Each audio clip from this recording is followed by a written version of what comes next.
Hi நண்பர்களே, நாங்கள் இன்றைக்கு பார்க்க போகிற விடயம் போவியா, அதாவது அச்ச நோய் என்று சொல்லப்படும்.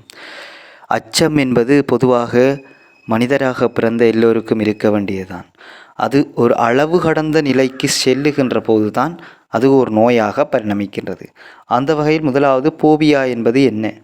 ஒரு குறிப்பிட்ட விஷயத்தை பார்த்தாலோ அல்லது நினைத்தாலோ வரும் அதிகமான கட்டுப்படுத்த முடியாத பயம் போவியா, அச்ச நோய் என்று சொல்லப்படும். இதில் ஸ்பெசிஃபிக்காக நாங்கள் சோசியல் போபியான்றதை பார்ப்போம், அதாவது ஸ்டேஜ் போபியா.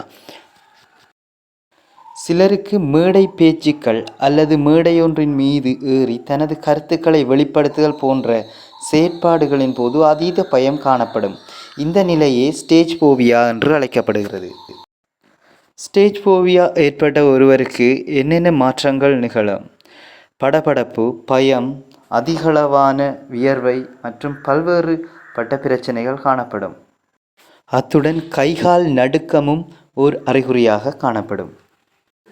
இதை சிலர் சோசியல் ஆன்சைட்டி டிஸார்டருடன் தொடர்புபட்ட ஒன்றாகத்தான் பார்க்கிறார்கள். அடுத்து இதை எவ்வாறு முகாமை செய்து கொள்ளலாம்? எமது ஆளுமையை நாங்கள் வளர்ப்பதன் மூலமாகத்தான் இதை முகாமை செய்து கொள்ளலாம். உதாரணமாக, நண்பர்கள் குழாம் ஒன்றின் முன்பு பேசுதல், பின்பு வகுப்பறையில் நண்பர்களை சேர்த்து பேசுதல், அதன் பின்பே மேடை ஏறி பேசுவதற்கு ஆயத்தமாதல். இவ்வாறு படிப்படியாகத்தான் இந்த நோய் நிலையை கையாள முடியும். அடுத்து பேசும் விடயங்களை கண்ணாடி முன்பு நின்று பேசி பார்த்தல், மொபைல் ரெக்கார்டிங் மற்றும் பேசுவதற்கு முன்னரான மூச்சு பயிற்சி என்பது மிகவும் முக்கியமான ஒன்றாக காணப்படுகிறது.